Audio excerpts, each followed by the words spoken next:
بندوں کے حقوق۔ ایک طرف شریعت نے انسان کو اپنے نفس اور جسم کے حقوق ادا کرنے کا حکم دیا ہے، تو دوسری طرف یہ بھی قید لگا دی ہے کہ ان حقوق یعنی جسمانی حقوق کو ادا کرنے میں وہ کوئی ایسا طریقہ نہ اختیار کرے جس سے دوسرے لوگوں کے حقوق متاثر ہوں یعنی انہیں نقصان پہنچے، کیونکہ اس طرح اپنی خواہشات اور ضرورتیں پوری کرنے سے انسان کا اپنا نفس بھی گندہ ہوتا ہے اور دوسروں کو بھی طرح طرح کے نقصانات پہنچتے ہیں۔ چنانچہ شریعت نے چوری، لوٹ مار، رشوت، خیانت، سود خوری اور جعل سازی یعنی ہر طرح کی دھوکہ دہی کو حرام کر دیا ہے، کیونکہ ان ذرائع سے انسان جو کچھ بھی فائدہ اٹھاتا ہے وہ دراصل دوسرے کے نقصان سے حاصل ہوتا ہے۔ جھوٹ، غیبت، چغل خوری اور بہتان تراشی یعنی جھوٹا الزام لگانے کو بھی حرام کر دیا ہے، کیونکہ یہ سب چیزیں دوسروں کے لیے نقصان رساں ہیں۔ جوئے، سٹے اور لاٹری کو بھی حرام کیا ہے، کیونکہ اس میں ایک شخص کا فائدہ ہزاروں آدمیوں کے نقصان پر مشتمل ہوتا ہے۔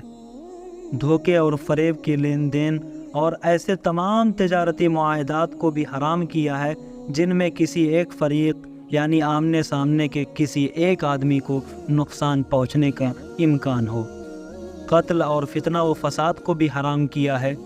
کیونکہ ایک شخص کو اپنے کسی فائدے یا اپنی کسی خواہش کی تکمیل کے لیے دوسروں کی جان لینے یا ان کو تکلیف پہنچانے کا حق نہیں ہے۔ زنا اور قوم لوط کے عمل یعنی ہم جنس پرستی کو بھی حرام کر دیا ہے، کیونکہ یہ افعال ایک طرف خود اس شخص کی صحت کو خراب اور اس کے اخلاق کو گندہ کرتے ہیں جو ایسے کام کرتا ہے، اور دوسری طرف ان سے تمام سوسائٹی میں بے حیائی اور بد اخلاقی پھیلتی ہے۔ گندی بیماریاں پیدا ہوتی ہیں، نسلیں خراب ہوتی ہیں، فتنے برپا ہوتے ہیں، انسانی تعلقات بگڑتے ہیں اور تہذیب و تمدن کی جڑ کٹ جاتی ہے۔ یہ تو وہ پابندیاں ہیں جو شریعت نے اس لیے لگائی ہیں کہ ایک شخص اپنے نفس اور جسم کے حقوق ادا کرنے کے لیے دوسروں کے حقوق نہ مارے، مگر انسانی تمدن یعنی سماجی زندگی کی ترقی اور فلاح و بہبود کے لیے صرف اتنا ہی کافی نہیں ہے کہ ایک شخص دوسرے شخص کو نقصان نہ پہنچائے،